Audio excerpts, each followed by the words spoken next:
that I think that's one of the things about life is chasing waves. We all chase something. It's your passion, right? Chasing waves keeps us vibrant and young, and I think it's once you stop chasing or stop trying is when you start to go the other direction big time. Welcome to the Surf Strong Show, conversations for a healthy community. I'm your host, Greg Finch. I'd like to remind you to like, comment, subscribe to this and all of our episodes of the Surf Strong Show wherever you get your podcasts. For all show notes and links that we talk about in the episodes, videos of the podcast, you can go to surfstrongfit.com/podcast for this and all the past episodes. Thanks for joining us. It really means a lot. Today we welcome Mike Latronic to the Surf Strong Show, former professional surfer and team coach for Hurley and veteran big wave rider. Since 2002, he has published Free Surf Magazine and produces Board Stories TV out of his home base on the North Shore of Oahu. Let's get right into our episode with Mike Latronic. Hey, Mike, thanks for taking the time to be on the Surf Strong Show. I really appreciate it. Yeah, well, thanks for having me. Yeah, great. Regarding surfing, it's happy to get in a conversation. Yeah, well, thanks for doing that. So I ask a lot of my guests when they come on, the most important question, of course, is did you get to surf today? I did not get to surf today, and as you know, surfing is seasonal on the North Shore. Right around this time of year, we start to see a fluctuation. So I'm on the North Shore of Oahu. Big, crazy, scary surf most of the year. Delightful for some, absolute horror for others. But right now, it's almost as small as it gets. The waves are probably a half a feet. You'll be lucky if it's low tide enough. You might be able to get a breaking wave. I'm sure there's a few little things on a longboard here and there, but it's pretty small. So I opted to make the Monday, banger at work here. So I'm gonna definitely get in the ocean later, but I don't think it's gonna be with a surfboard. Yeah, that's definitely Central Coast of California, same, of course, same season and everything. And it's one of those things we get a lot of the northwest winds start coming to springtime. So it's that trade-off. It's exactly what you said is like, I'll go and paddle. I'm near Morro Bay, so I'll go and paddle on the bay just to get the paddle in and the contact with the ocean. But yeah, you shift. You start like, okay, now I'll start taking on some of these projects. I'll knock some of these projects out and prepare for being able to surf again more often when it comes back around. That seasonal, I've had a friend say to me, numerous friends say, oh, you should really take up kite surfing because then when the winds come, you can just go kite surf. I'm like, are you kidding me? Like, I'll never get anything done. I won't keep my marriage together. So, you hit the nail on the head. Being an adult is quite a bit different from being a kid after school or you got homework and stuff.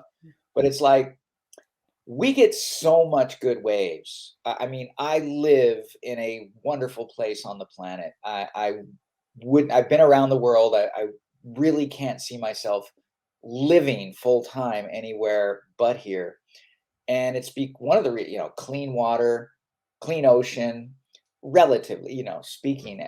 Obviously there's elements in this world that we can't control, but and we get so much surf on a regular basis that when the surf's not good or great, I really need to focus on my responsibilities as an adult or my responsibilities to my body, because surfing is something that is wonderful. It's so therapeutic and absolutely puts your body to the ringer.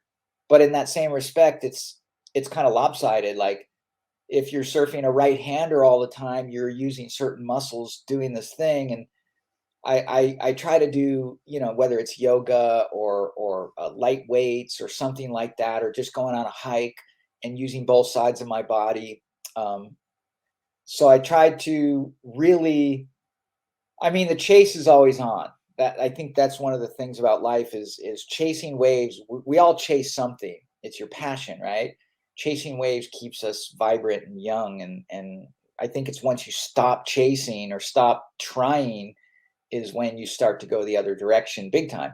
But anyway, I was going to say that my last surf was the day before yesterday, 2 hours, literally 4 or 5 people out at my favorite spot. nothing special. Like, it was a little windy, so it wasn't too crowded, but it was like, oh my God, I got completely surfed out. And then the next day I woke up and there was 20 long, it was glacier, but there was 20 longboarders out. So I was like, let the kids and the moms and the groms have it. And I went to town and hung out, and we did some fun stuff. But anyway, yeah, so I definitely got a dose not so long ago, and then it was like, yeah, I'm gonna get in the ocean, but I got to use this time where the surf's not great, because as a surfer, it is it is a like, it's gravity when there's good waves. And a guy in my position, I run my own business. So technically, I don't have a boss saying I need to be here at this time, unless I have an appointment. And it's like, I have to self-discipline myself. And I really can't. I refuse to, actually, when the waves are pumping, when it's, west swell, 6 to 10 foot, sunset's pumping, pipe's good, whatever. I'm like, I either got to surf or shoot. And I know that eventually it's going to change, whether it rolls for a week or 2 weeks. Eventually it's going to go north winds or whatever. And I'm going to have all this time, and I need to focus that time on the obligations and the responsibilities. How does that affect for you? Like you just mentioned right there, I either need to surf or shoot. How is that dilemma for you with what you do with Free Surf magazine and everything? Like, how do you just delineate and decide between those two things? It's pumping. You want to go experience this first person, but I have this professional entity too that it's pumping, and I need to get some of these shots and produce this content. Is that a struggle for you? Um, I wouldn't call it a struggle. There's a mental battle going on sometimes, but number one, I have some good people that I work with, especially regarding photos. I work with Brian Beelman's our photo editor, and Brent Beelman's our staff photographer. Between those two guys, I can depend on a good day. They're killing it somewhere. So the content for the magazine is not an issue. So many talented subcontractors, photographers around. The ability to garner content is there. When it comes to video, it's a little different. I do have a full-time young gentleman, a Hawaiian kid named Alkai, and I rely on him a lot. But when there's good waves, for me, it's a reflection of talent and assignments, really. Like, some winters I'll be working for either athletes or clients, as well as my own media. I'm like, oh, okay, we're working with the O'Neill team this winter, and we're gathering photos and clients.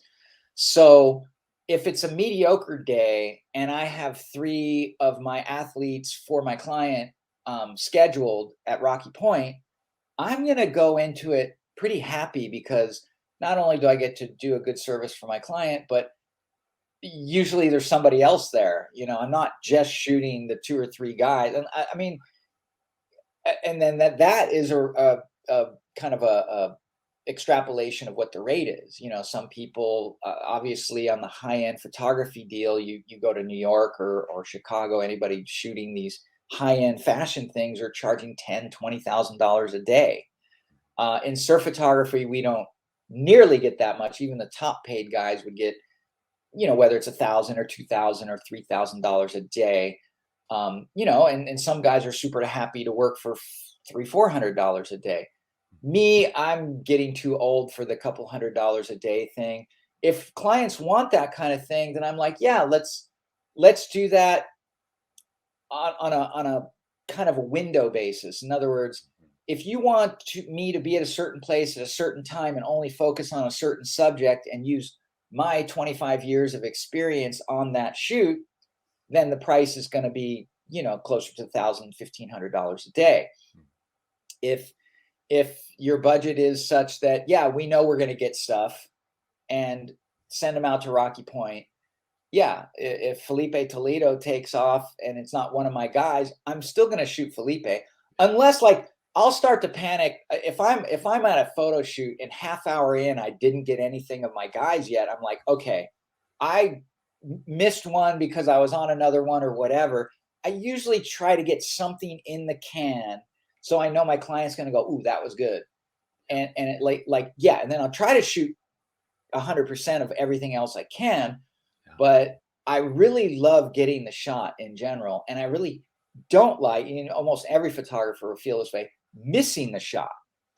So if I'm paid to miss other people for any reason, it better be for a good reason. At least intrinsically, I put in enough time to at least self-assign that. That's my own self-respect. Yeah. Not that I turn down a few $100s here and there. It's fine. Hey, it's good money. People, um, whatever they're offering, they need to be respected on that offer. You can decline or not.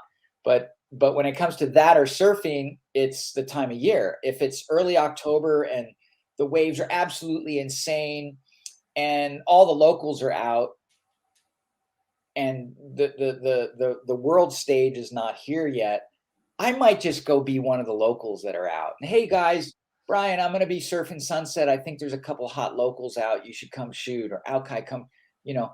But when everybody's here now, you got your top West Coasters, top East Coasters, Australians, Brazilians, Japanese, what everyone's here. Mhm. Then I'm like, there's too many talented athletes around.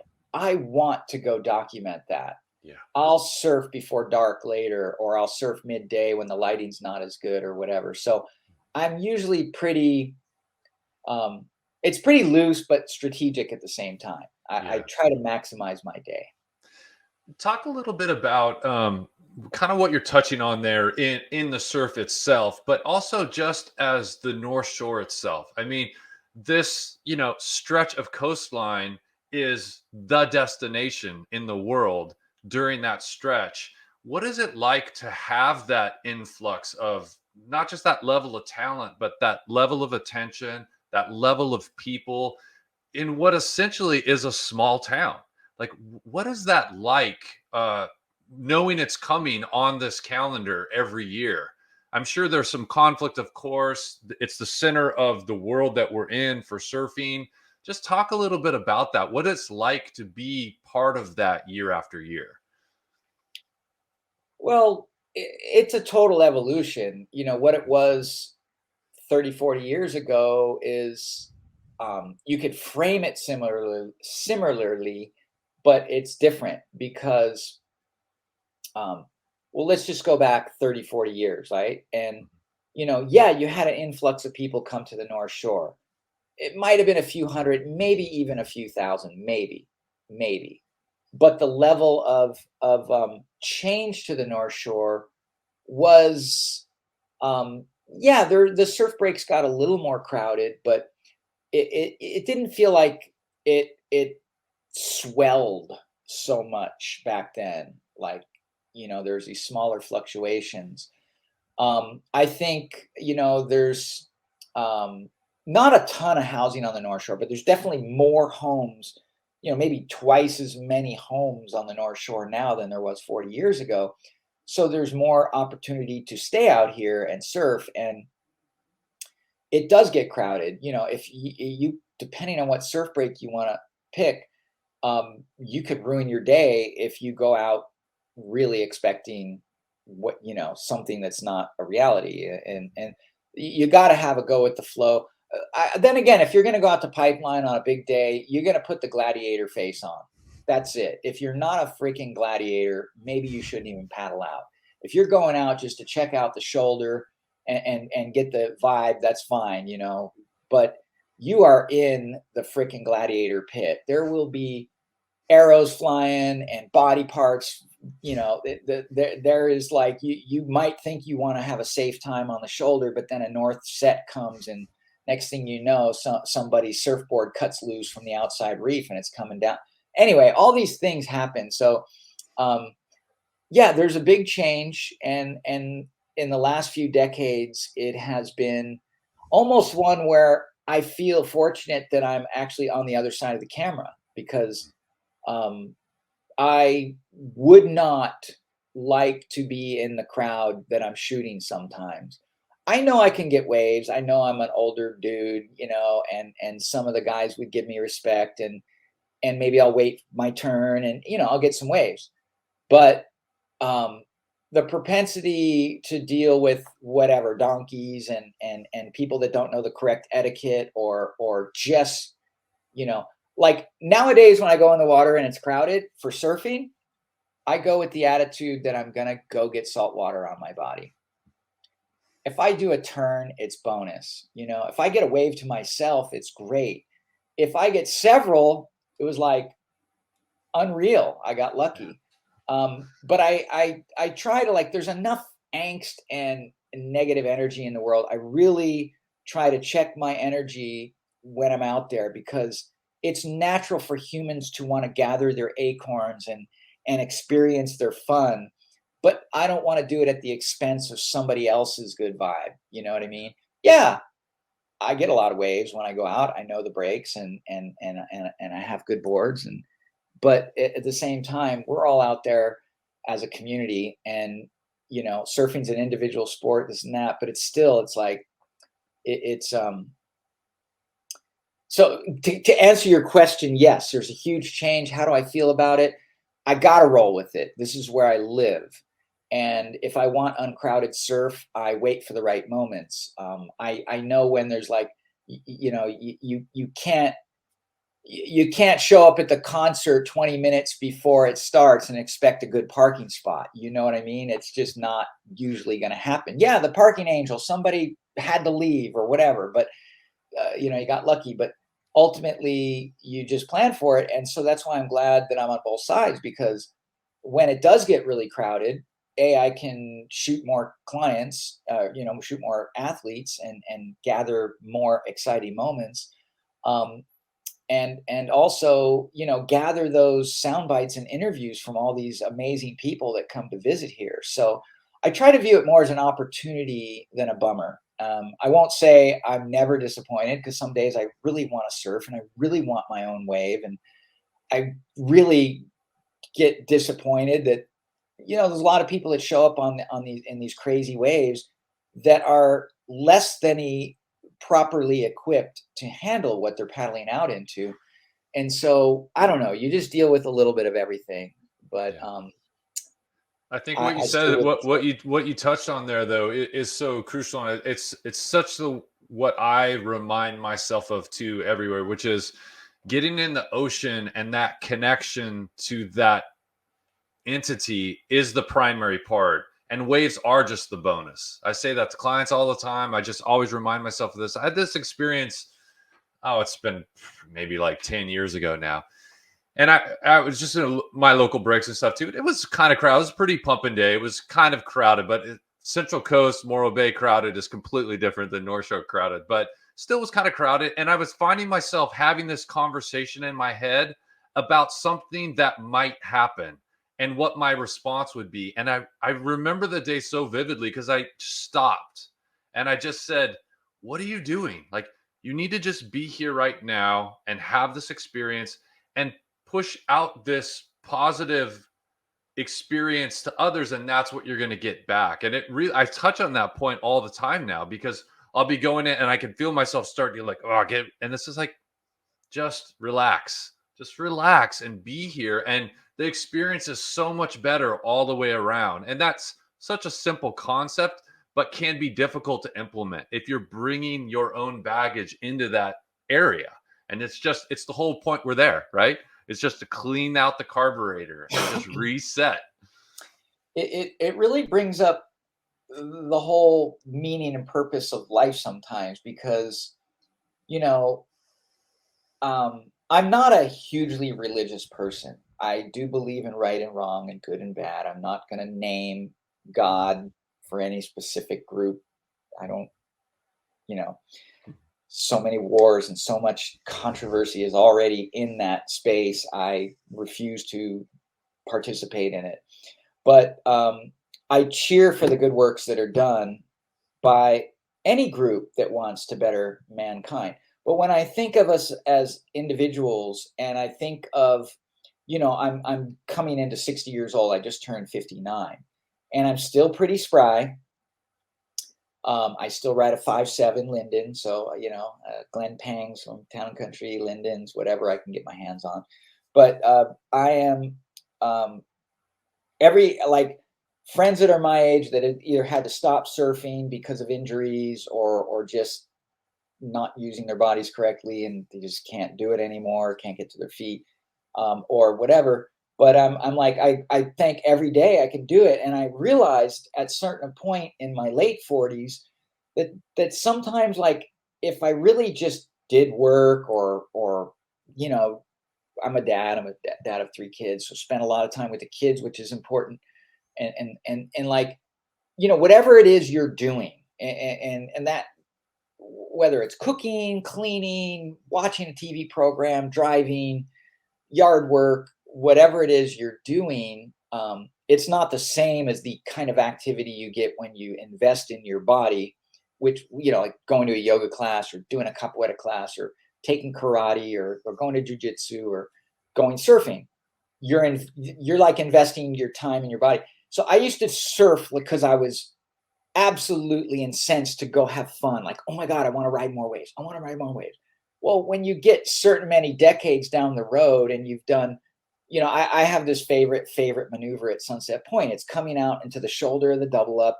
And while it's doubling up, hopefully it's going to double up hollow, and you kind of crack back into a figure eight, cut back into the lip and drop. And then there's the next one last section there. And that, like, I love that little section. I'm like, trying to calculate, I've lived near Sunset Beach for 45 years. I'm like, if I surfed it 3 times a day up until the age of 30, and then maybe, once or twice a day up into the age of 45, and then maybe once a day after that, on average, how many cutbacks have I done like that? And I'm like, I'm close to 10,000 cutbacks.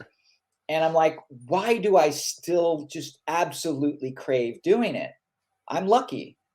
But sometimes I'm like, like, I like that craving isn't more so than wanting to be lazy or having to do a deadline. There's 3 days left, but I'll just get it done. I'll keep working till dark, and then I won't surf. I'll surf tomorrow.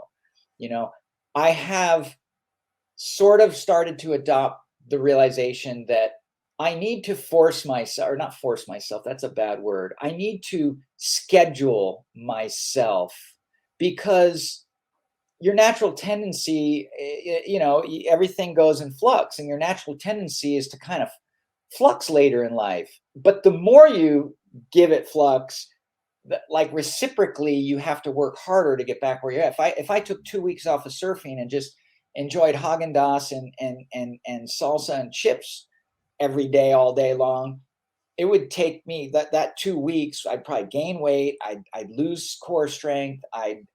My shoulders would react. Everything would react. It would probably take me 2 months to just get back to where I was if I was diligent during those 2 months about getting back. So nowadays, I just try to get water time in. Like, oh, I'm gonna go jump in the water. I'm like, I don't really feel like surfing. I hate to, like, that I said it.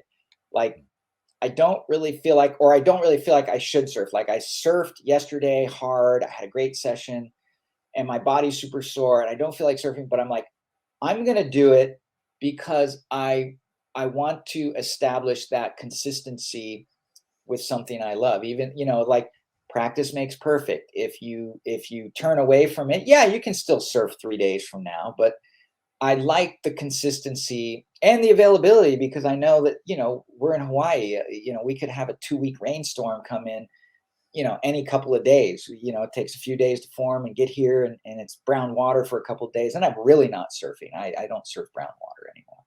Anyway, I'm totally rambling. No, that what you just conveyed right there, though, is one of the most important things that I have noticed in, like, the clients I work with and just having conversations with people is I'm lucky enough to coach and train surfers. And so I don't have to motivate them or define for them why they're working to do something. It's to keep surfing in their life. But this slight disconnect is really common, which is when we're young, exactly like you were saying, you're surfing every day, probably all day long, because your responsibilities are more to yourself. You don't have a mortgage probably. You don't have responsibilities outside yourself as much. So you're surfing a lot. And then as those decades start to climb, you those responsibilities come up, and the things that are taking you away from surfing become more common, and so you're surfing less. And what's bridging between those sessions, you're not doing other movement outside of surfing isn't everything we need to keep surfing, but it goes a long way to keep us there. And so I see this so common in clients that are like getting into their 30s, getting into their 40s. They're just surfing less, even if they're not perceiving it that way. And that gap between them, they're not bridging it. They're not doing movement outside of it. And so when they come back to it, they have this, sometimes they'll have this negative experience. So you get this negative reinforcement of like, I can't surf as well as I did before, or I have more pain. I'm not recovering as fast, because we're not replacing surfing with the things we need to do to keep us ready to surf. So that point we made is so critical. It's like that movement. This is what I give it. Everybody that I talk to is always, it's these three things. You need to move every day. You need to have focused breath every day, and you need to have mobility every day. So do something in those categories. Surfing, if it's there, great. If it's not, then replace it with these other things, and it'll keep you ready. So it's crucial. I'm not even an everyday guy. I try to go 4 or 5 times a week, Mm-hmm. something, and then Mm-hmm. I double up. I don't typically surf 2 or 3 times a day anymore. I do when the waves are really good. I try to go twice a day, and I'm free to do it. But I really, with the I do light weights with some good friends of mine twice a week. That's probably one of the most disciplined schedules I keep, is my light weights. They're not heavy. I'm not trying to be big and bulky or anything like that. But I want to keep my bones strong and my lungs strong. And so yeah, we do that.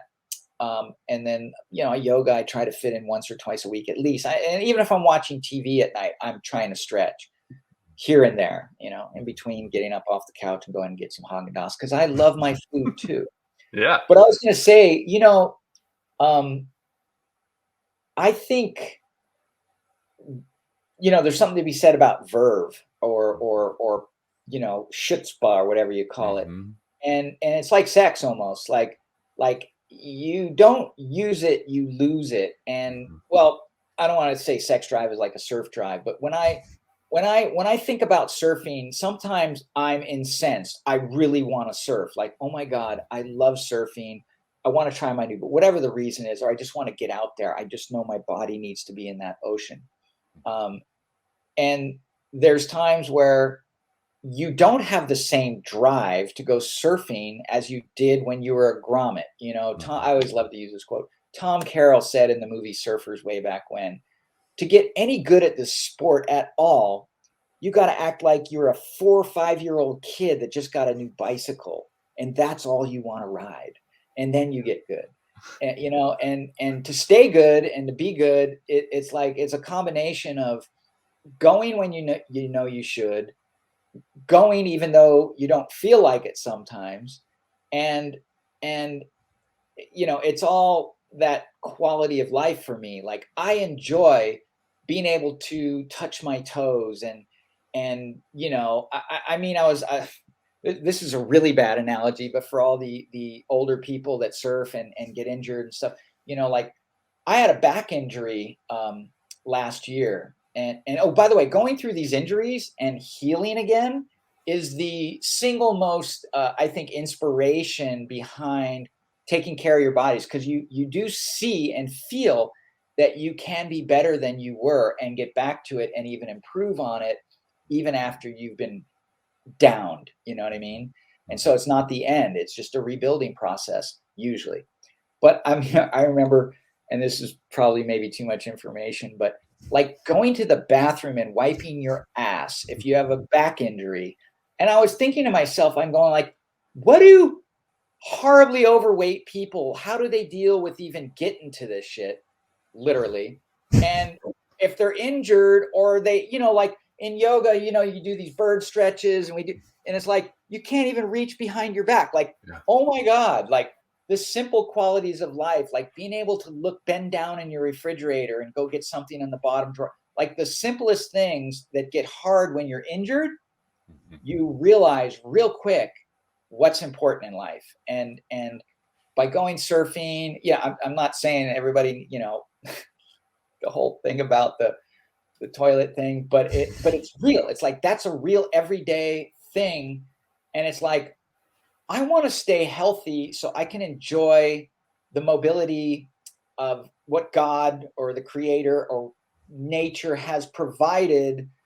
Humans are amazing. I freaking think our human body and what we do when you get a cut and it heals, and you get you bump your head, you get a nosebleed and it stops, and like the mucus that gets rid of the infection. It's like, oh my God, all these systems that go together, and it's so amazing. And why not, like, first things first, honor your body, respect yourself, and then you can honor the world and respect the world better, because at least you have that foundation of yeah, there's some self-preservation, there's some selfishness. I want to have fun, but it's also being a better person, on the planet, in your own community, in your own house.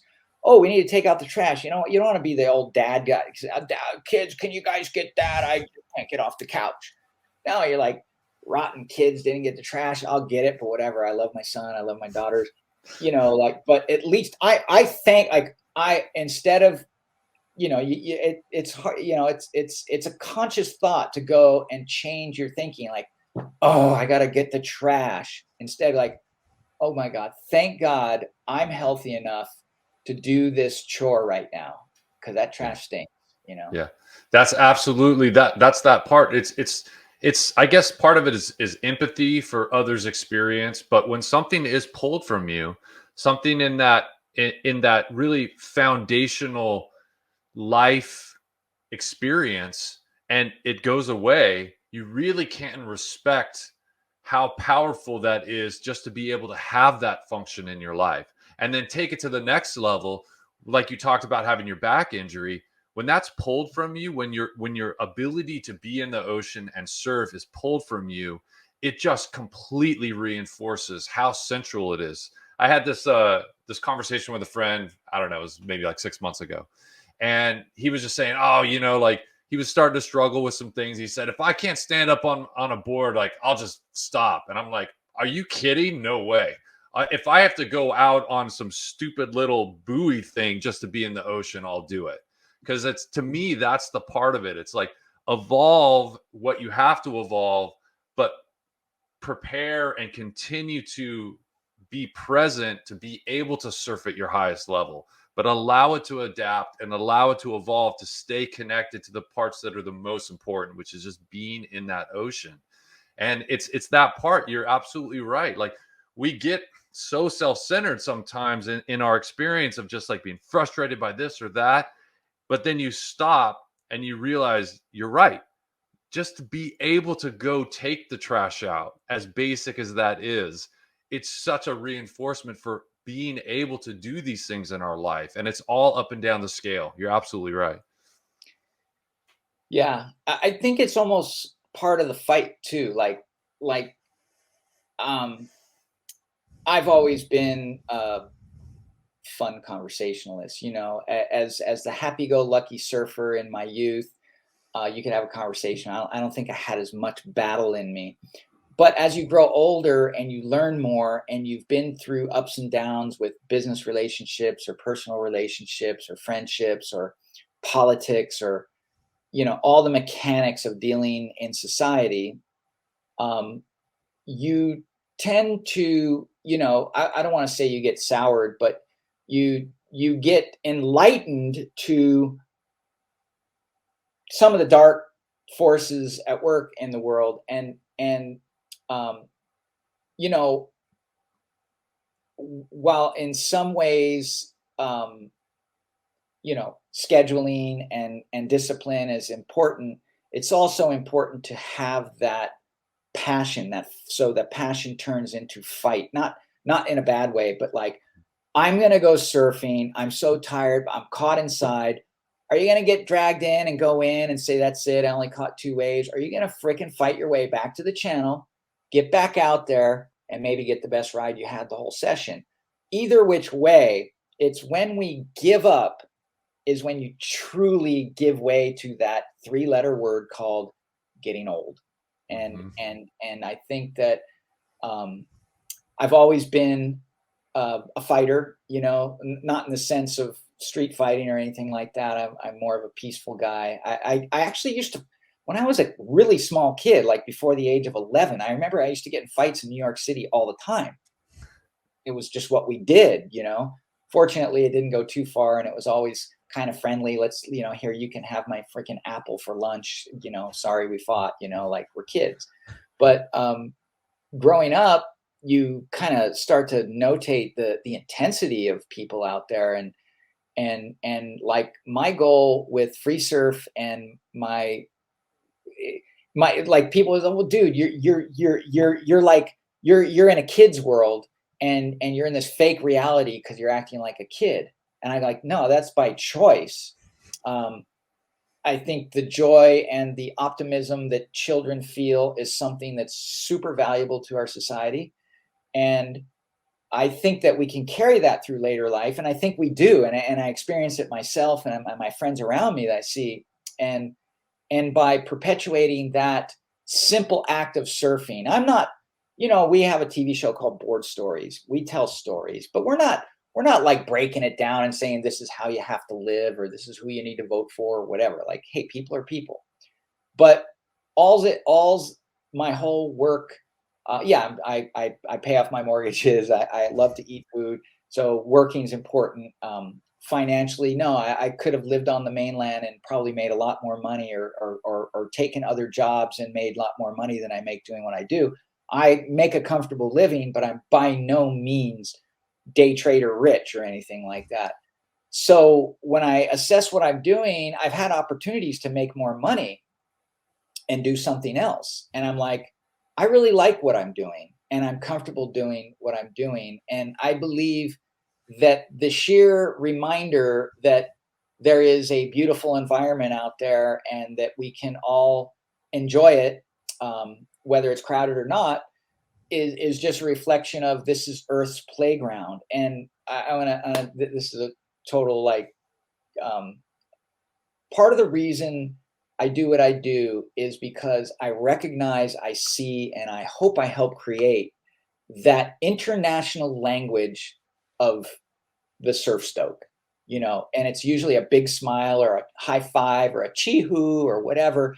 And I don't care if they're Japanese, Chinese, Afghanistan, Russian, Polish, Aussie, or whatever. We're all stoked. You could have 6 of those different nationalities in the shoulder, and some guy is getting a you know, not the best guy in the lineup, whatever, but he somehow managed his way into the barrel and he's got this huge smile on his face. His smile and our stoke is the language of brothers and sisters everywhere. And I can't believe that the world history has gotten so far away. Like when you think about the dark corners of world history, it's gotten so far away from that. Like the human race, whether it's greed or power or whatever, people lose sight of that so much. But in surfing all the time, I see that on a daily basis. You know, people that don't like each other are still like smiling when they get sprayed or whatever. You know, it's playful. And we as adults in surfing, you know, it's a playground. It's a melting pot of stoke, and that's what I hope people enjoy my media for. That I think there's less opportunity in a lot of people's lives for that that genuine connection that you're describing. And that's what surfing does allow. When you're back there, all of that stuff is stripped away. There aren't screens, there isn't technology. It's you, the ocean, the others that are around you, and you get this genuine connection. And it's part of what, you know, Free Surf Magazine does, and it's part of why I do the Surf Strong show, is to have conversations with people in this world. We get less opportunity to have extended conversations with people, to feel that connection. And any place you can in your life to increase that opportunity for yourself, or to create something and be creative and to share it with the world that ups that connection, is huge. There's just less opportunities for each of us in the world. And so, I want to talk a little bit specific about what Free Surf Magazine does. It was launched in 2002, and it's to this point right now is the only full color glossy monthly surf magazine in North America. Talk a little bit about how that's evolved. When it launched in 2002, what the landscape was like in that world of having other magazines around, having other media around, and what it's evolved and changed into to where you are now. Well, in 2002, if I recall, I had plans to start the magazine. I think I made my plans after 9/11. When was 9/11 again? It was 2001 or 2000? 2000. Yeah. So everybody thought I was crazy when I started Free Surf because the country was hurting, the world was hurting, the economy, the stock market, whatever. But I'll tell you, I've always loved to write. As a kid, I remember in English class, we'd write stories, and I remember writing these weird alien stories and horror stories and little tiny stupid stories, right? And even poetry. My mom was a writer and stuff. I enjoyed writing. And as I was a pro surfer, um, uh, I did some writing. It was so my writing career is I have to thank the alcoholic content of Australian beer for my writing career. True story. I was like 18 or 19 years old in Australia, running around with Richard Marsh and Aki and the boys and Ashley G and some other guys in Cronulla and stuff. And we all decided to go to this surf contest in Phillip Island with the Peak. It was a free trip because we're going to drive down there and I could just jump in with the boys. I didn't ride for Peak wetsuits, but Dougal Walker, who worked for Billabong, Dougal was a former pro surfer and he also worked for Billabong, but he was like one of the main guys at Peak. So Dougal was the camp counselor who drove us all down to wherever Phillip Island was, way past Bell's Beach, somewhere down in the south, some shark infested, freezing cold water with, anyway, it's some good waves around there in Phillip Island. But, we got there, and of course, so this should have said everything. The pre-meeting for the contest was at a bar, and I don't drink. I'm not a good drinker. If I drink, it's definitely not before a surf contest, and I'm not a crazy drinker. But I didn't really pay too much attention to the bar scene or anything like that. Plus, it was more like a pirate's bar. I swear to God, it was like a scene out of Crocodile Dundee with surfboards hanging on the wall or something like that. From what I remember, like this was a Phillip Island surf spot. But it was a local bar, and they had maybe it was a town hall. I don't even know, but it was like, I just remember it was like Captain Ahab and the old Aussies that were there. Like, did these guys even surf? And it was just classic. But we had the surf contest. I think I made it to the third round. I didn't win any money or anything, but it was a good experience. And then I remember we were all there was a big after party, and I didn't drink that much. I went home and yeah, we're going to leave early in the morning. And I remember getting in the car early in the morning with Dougal Walker and the rest of the guys. I think it was, might have even been like Matt Branson I know Richard Marsh was there. A couple other guys. Anyway, Mitch Thorson too was another one. But the thing is so Dougal, somehow I got lucky, Pierre. I got the front seat this time. It's going to be an 8-hour drive back to Sydney or whatever. So Dougal gets in the car and he's like barely like moving. He's like, "Oh my God." I'm like, "Oh shoot." He goes, "Yeah. And I've got a story deadline for Trax magazine. I don't know how I'm going to do that." And it just so happened I was sitting there. He was talking to me about that. He didn't know I was a writer. I didn't know I was a writer. I just said, "Oh, I took 2 years of journalism in high school. I could try to help." And he goes, "Oh, mate, would you? like, and I'm like, yeah, no problem. We just need to stop at a shop so I can get some writing paper. So, 80 cents later, I'm writing the story on Phillip Island Surf Contest talking about the Krusty Krab bar and the shark sightings and the, whatever. I don't remember the story. I wish I had it. I don't know Oh what it yeah. was, but it was when I got a $42 check from Trax magazine. That was my first ever published story. And then from there I went home and I started writing for some local magazines, and then I wrote for Trax a bunch, actually. I wrote stuff on Sunset, this and that. Next thing you know, Bill Sharp, who was the double XXL guy for a long time, he was the associate editor of Surfing Magazine. So he contacts me. Next thing you know, I am their Hawaii guy for a couple seasons. So that's how I started. And then I remember, so I didn't really know that I wanted to run my own business. I was actually scared of it. But I remember I was playing cards and I was trying to convince Alibaba from Beach Happy. Remember that guy? There's this guy, there was a Beach Happy magazine back in the day, and it was a big, it was newsprint. It was like Trax magazine, and it was fat. And the guy was rolling. Like, now that I know what I know, that guy was making bank because those magazines were cheap to produce and he had tons of advertising.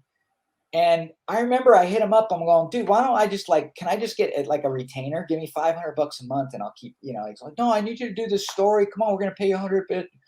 And I'm like, dude, write me a regular monthly check or I'm going to start my own magazine. That's kind of how I said it off the cuff.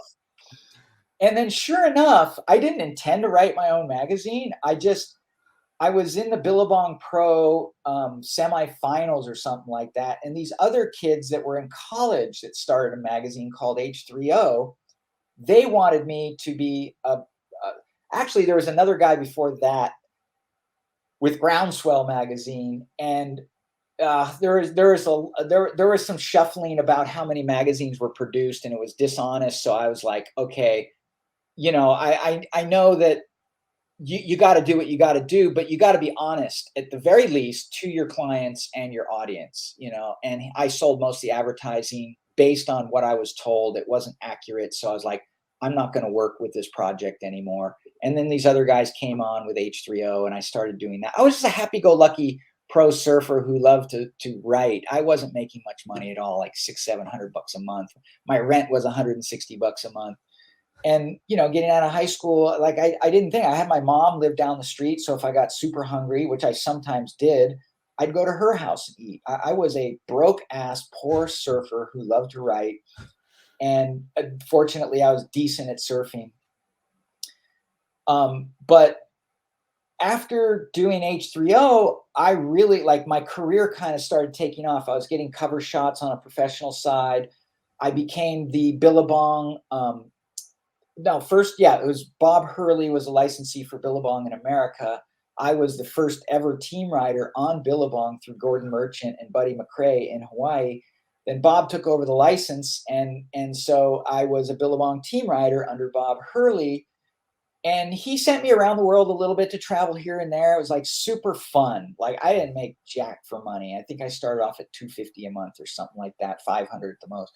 But I was stoked to be a pro surfer. Like I said, my rent was only $150 a month or something like that. And it was happening. So I did some writing on the side. And I remember after a couple of years, so it was daunting. I was really good. I was the editor and the publisher of H3O, but I was like, it's too expensive. I got to just manage my own life. And so what I did have during that time was I had a partnership with rest in peace, Larry Haynes, and another gentleman named Chris Russ. And we all bought together a Beta Deck and a Media 100 editing software, which back then was coming just out of the gates. It was like crazy. Like, we had $10,000 worth of hard drives. Actually, there's $16,000. They're each like $8,000 a piece for these hard drives that looked like bread books. They carried 16 gigs each. Like a total of 32 gigs to do a TV show back in 1999 or whatever it was. Hawaii Deserves a Magazine that is authentic and ethical. And so I know 9/11 had just happened or whatever, and I was just like, I don't care. You know what it was is I ran into Leilani Patachia, who was, I think she was doing some assistant work for me. I can't remember how we got together, but Fred Patachia was a co-host on my TV show, and so I knew his little sister. And she goes, "Hey, Mike, I just graduated from with an art degree, and you can do all the magazine stuff online with a program called Quark now." And I'm like, "Huh?" She goes, "Yeah, you can do it all online. You don't have to do the boards anymore." And I'm like, "Gosh, maybe we should do a magazine." And so I did. I started Board Stories magazine in 1999 or 2000 or whatever it was. It was before Free Surf. And that's how I started. I just said, Hawaii deserves a mag. Everyone thought I was crazy. And yeah, my first issue was only like 60 pages. It was newsprint, but it paid for itself. And I actually made some money. Oh, I made a few $1,000s and I got to pay everybody that worked on it. And so let's do this again. So we were quarterly. By the third issue, I was 120 pages. I had, I'm not, like I'm saying, not like printing's expensive. And back then the newsprint, we only did newsprint one issue. After seeing what newsprint did to the photos I picked, I was like, I'm never doing that again. I want to be glossier. So my press bill was very close to my receipts and paying each other. But eventually, once I got to like over 120 pages, I was like, damn, I made $5,000 or I made 10 grand. I never did that in my life. Right. I never made that much money in my life. Now, so it was quarterly, so I couldn't, I'd extrapolate. I can't live on that. It's still only $2,500 a month or whatever. So I went bi-monthly the next year, and then I went monthly the year after that. Paper costs have gone up 50, 60% since then. Shipping costs have gone up. Everyone's salary's gone up. Like, I don't do much better than I did when I started. And I know publishers on the mainland made way more money and did it. And I got a job offer for Surfing Magazine.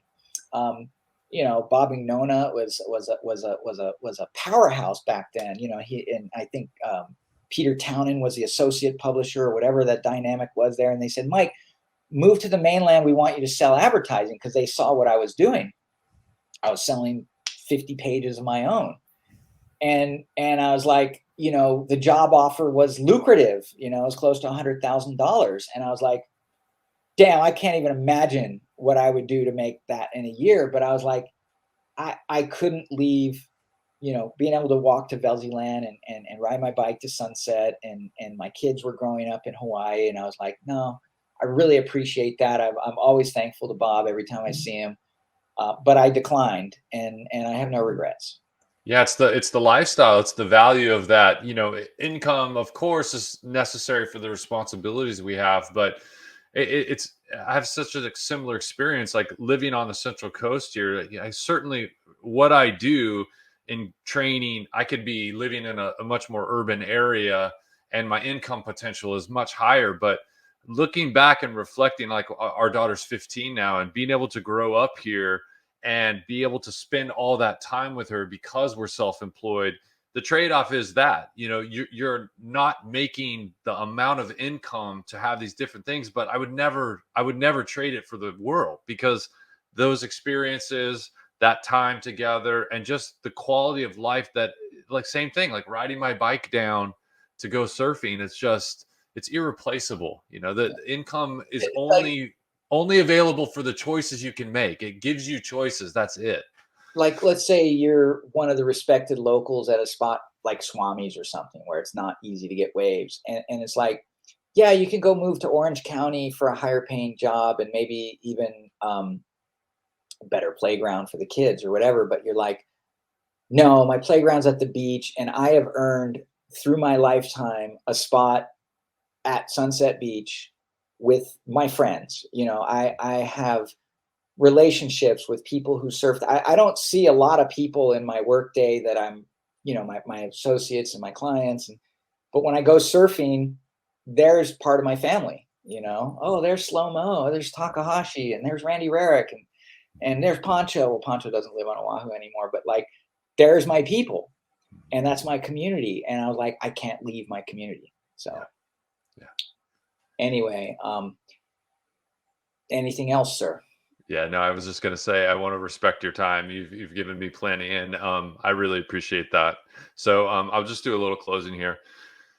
Hey, Mike, thank you so much for being part of the Surf Strong Show. I really appreciate you taking the time to come on and talk about, the evolution of Free Surf Magazine and your experience and the North Shore. And just thanks for being on the show. Oh, I'm very stoked. Thank you for having me. I know, first and foremost, I love to tell stories. I love to share the stoke. And then I saw that it was necessary for me to get more involved and take the responsibility to make this media. How has it lasted this long? I am a fighter. It is a really challenging and hard business to run a magazine these days. Thankfully, I have a small, good crew. And, would it help me if I had 5,000 more subscribers? Heck yeah. So if you can rock that subscription QR code on your fan base, that never hurts. Thanks for having me. Thank you for joining us on the Surf Strong Show. To find out more about the Surf Strong Fit programs and if they're a good fit for you, go to surfstrongfit.com/programs. You can also direct message me on either Facebook or Instagram, where I'm at Surf Strong Fit. I'm your host, Greg Finch. I'd like to remind you to like, comment, subscribe to this and all of our episodes of the Surf Strong Show wherever you get your podcasts. For all show notes and links that we talk about in the episodes, videos of the podcast, you can go to surfstrongfit.com/podcast for this and all the past episodes. Thanks for joining us. It really means a lot.